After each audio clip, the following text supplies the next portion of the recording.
నీ మనసు మారి అవన్నీ చేస్తానంటే మేం మాత్రం ఎందుకు కాదంటాం? మీ చేతుల మీదుగానే జరిపించండి పిన్ని. అన్నీ నా చేతుల మీదుగానే చేస్తాను మంగా. దేవుడు నాకు సరైన వరాన్న ఇచ్చాడు. వరమా? ఏం మాట్లాడుతుంది? ఓకే అత్తయ్య, మీ ఇష్టం.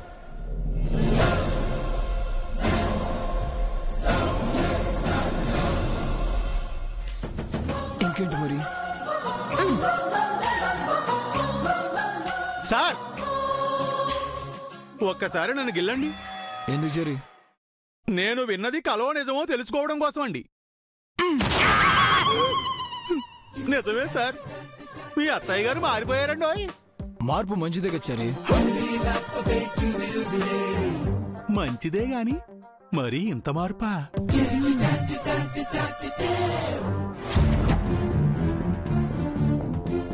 నిత్య మా ఇంటి శాపంతోనే చనిపోయిందని చెప్పడానికి ఎలాంటి సందేహం లేదు.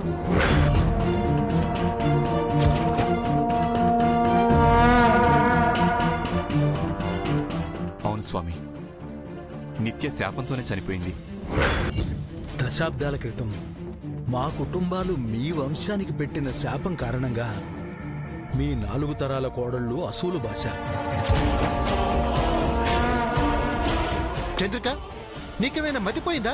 పిచ్చిగానే ఏమైనా పట్టిందా? అరే, వాళ్ళ శోభనాన్ని నువ్వు జరిపిస్తానంటావేంటి? ఆపుతానని కదా నాతో నువ్వు అన్నావు.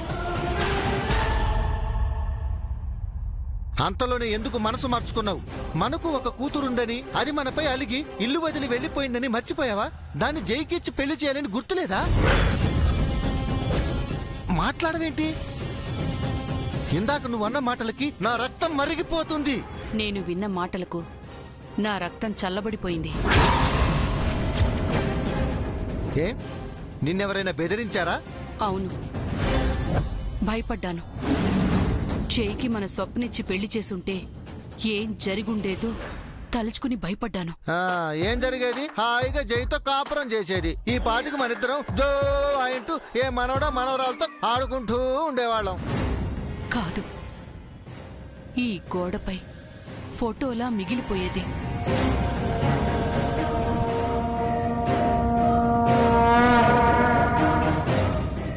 ఏమంటున్నావు చంద్రిక? వీళ్ళంతా చచ్చిపోయారనుకుంటున్నారా? కాదు, శాపంతో పోయారు.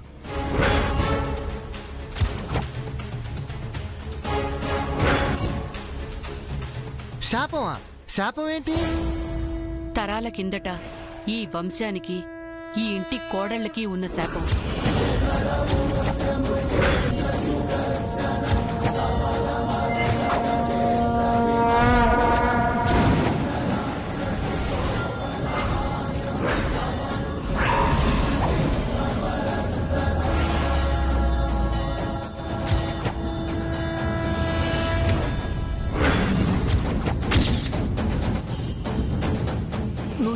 నువ్వు చెప్పేది నిజమా? అక్షరాల నిజం. అందుకు సాక్ష్యాలే ఈ చనిపోయిన కోడళ్ల ఫోటోలు.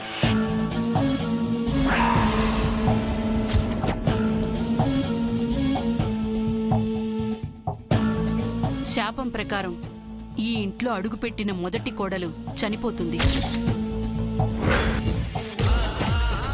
అలా మా మొదటి వదిన, వాళ్ళత్త, వాళ్ళత్త, వాళ్ళత్త చనిపోయారు.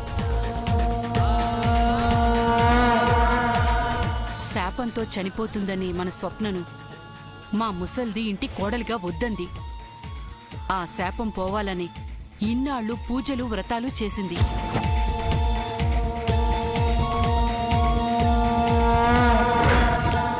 జైతో నిశ్చితార్థం చేసుకున్న నిత్య శాపంతో పోతుందనుకుని మోసంతో పెళ్లి చేసుకున్న మంగను ఈ ఇంటి కోడలిగా మా ముసల్ది అంగీకరించింది.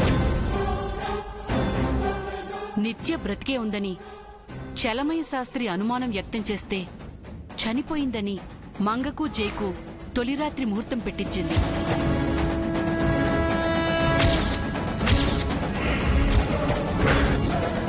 నిత్య బ్రతికే ఉంది కాబట్టి శాపంతో మంగ చనిపోవడం ఖాయం. అందుకే వాళ్ల మొదటి రాత్రిని నేనే జరిపిస్తానని చెప్పాను.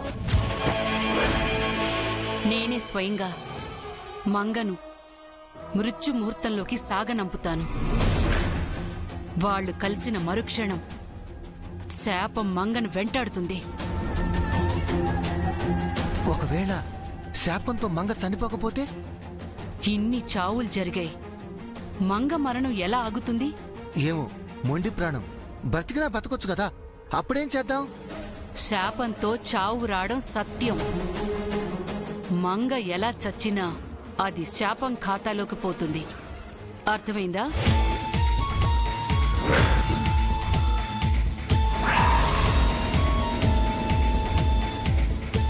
మంగను శాపం చంపే వరకు వెయిట్ చేయాల్సిన అవసరం లేదు. తొలి రాత్రి కాగానే ఎప్పుడైనా మనం మంగను చంపేసి శాపం మీదకి నెట్టేయచ్చు. శాపమే మన ద్వారా దాన్ని చంపించొచ్చు. ఇప్పుడు అర్థమైంది. ఇంకా ఎందుకు ఆలస్యం? పద పద, మంగ చావుకి, అదే తొలి రాత్రికి ఏర్పాట్లు చేద్దాం.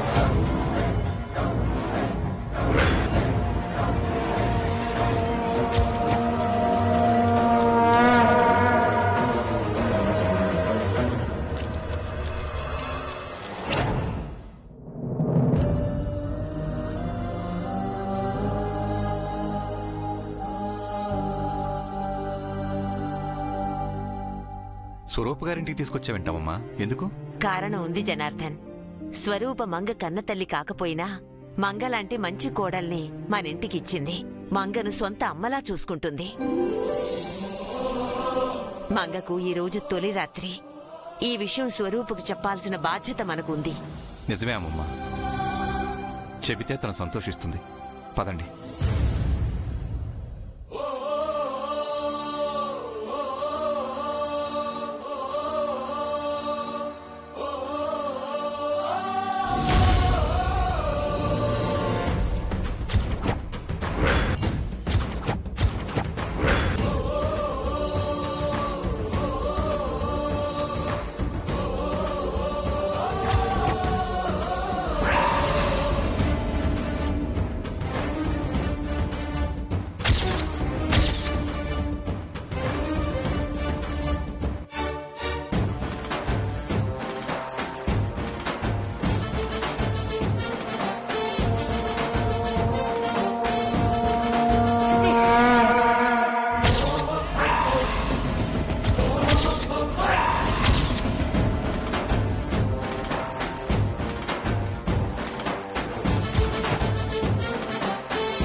నిజంగా చనిపోయిందా?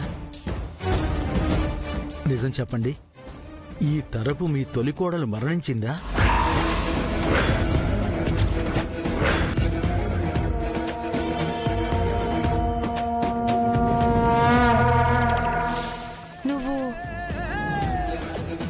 నువ్వు ఎవరమ్మా?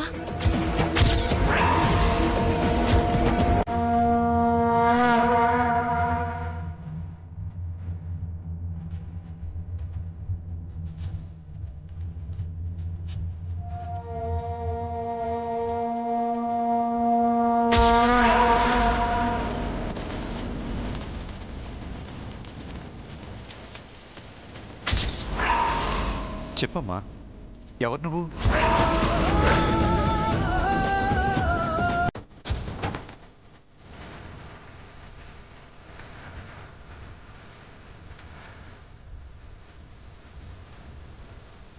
అంటే నువ్వు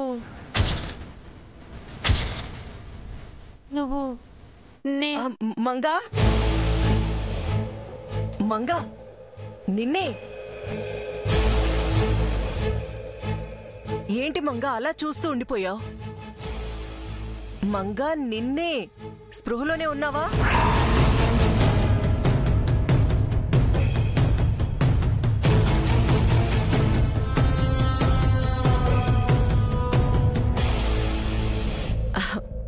బామ్మగారు, మావయ్య గారు వస్తే అలా నిలబెట్టేశావేంటి? కూర్చోమని చెప్పాలి కదా. సారీ బామ్మగారు. జనార్దన్ గారు రండి, కూర్చోండి. కూర్చోండి బామ్మగారు, కూర్చోండి.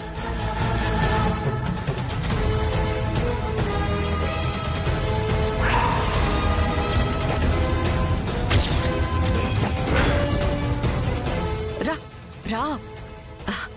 వాళ్ళకేం కావాలో అడుగు మంగా. మాటలు రాందల్లా నిల్చుంటావే. ఇప్పటి వరకు బాగానే ఉన్నావు కదా? తను మంగ. అవును బామ్మగారు. మరి చీర కట్టుకోకుండా ఈ డ్రెస్సు?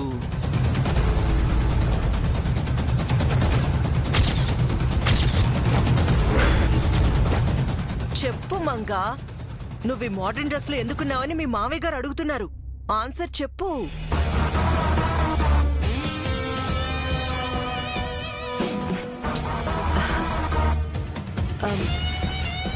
అన్నీ నేనే చెప్పాలా? సర్లే, నేనే చెప్తాలే, నువ్వు భయపడకు.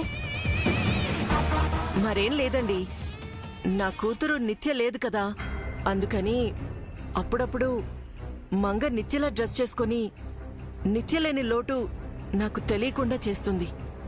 సడన్ గా మీరిలా వచ్చేసరికి ఈ డ్రెస్ లో ఉన్న తన్ని చూసి మీరేమంటానోనని తను భయపడుతుంది, అంతే. భయమెందుకమ్మా? నువ్వు చేస్తున్నది మంచి పనేగా. కన్న బిడ్డ దూరమైన ఓ తల్లికి ఆ బిడ్డలా కనిపించి ఊరట కలిగిస్తున్నావు. అవునమ్మా, ఇది చాలా మంచి విషయం. నిత్య పోలికలతో నువ్వు ఉండడం మీ అమ్మ కాని ఈ అమ్మకు కలిసొచ్చింది. నిత్య అయినా మంగైనా ఇక నాకన్నీ తనే కదండి.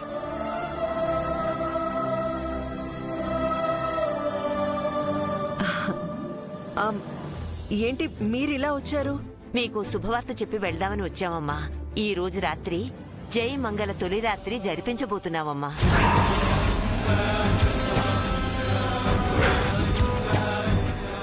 ఈ రాత్రి 9:30 ముహూర్తం నిర్ణయించారు. ఈ విషయం మీకు చెప్పాలని వచ్చాం. ఇందాకే మంగ చెప్పిందండి.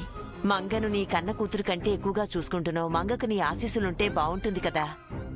మంగకెప్పుడు నా బ్లెస్సింగ్స్ ఉంటాయి బామ్మగారు. జై అన్నీ మర్చిపోయి మంగతో కలిసిపోయాడు. వాళ్ల తొలి రాత్రి కూడా జరిపిస్తే వాళ్లకు మీరు అడ్డుగా ఉన్నారని జైకొచ్చిన అపోహ కూడా తొలగిపోతుంది. జై మంగను అర్థం చేసుకుంటే చాలండి. వాళ్ళు సంతోషంగా ఉంటే నాకంతే చాలు. సరేనమ్మా, వచ్చిన విషయం చెప్పాం. ఇంక మేం బయలుదేరతాం. ఇంట్లో చాలా పనులున్నాయి. మంచిది బామ్మగారు. మంగ, పదమ్మా.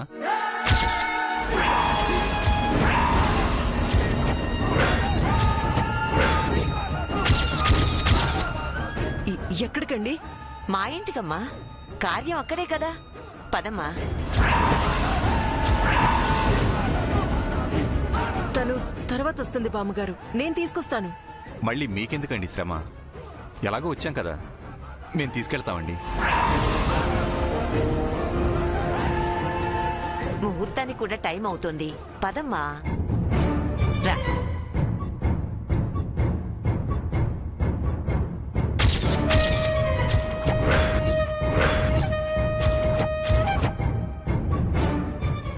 బామ్మగారు, ఒక్క నిమిషం బామ్మగారు.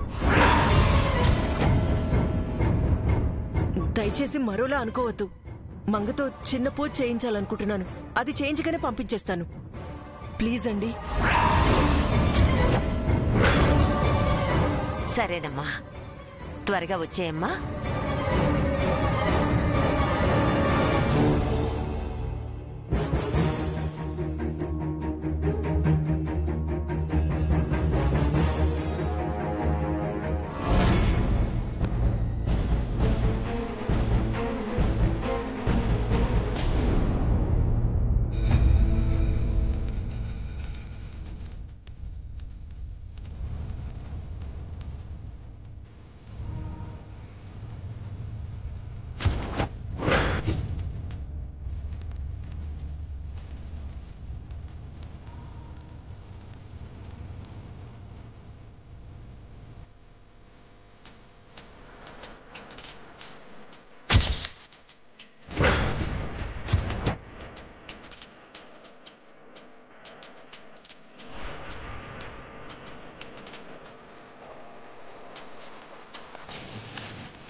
కానివ్వండి సార్.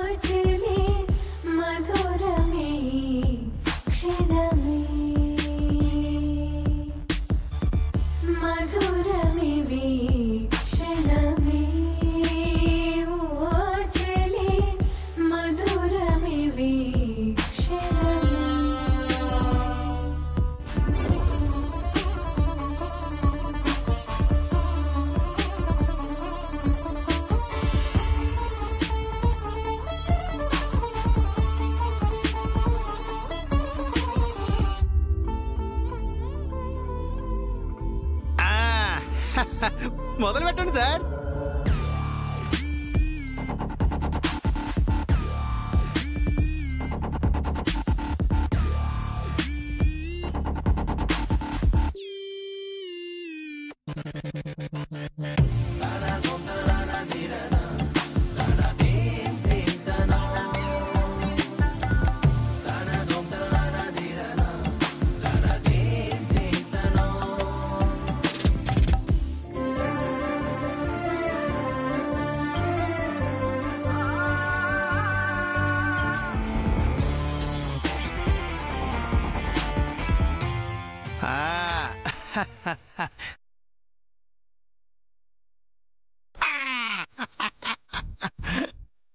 Ready start 1 2 3.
అంతా అద్దానికి ఇవ్వకండి సార్. మేడం గారికి కూడా కాస్త మిగిల్చండి.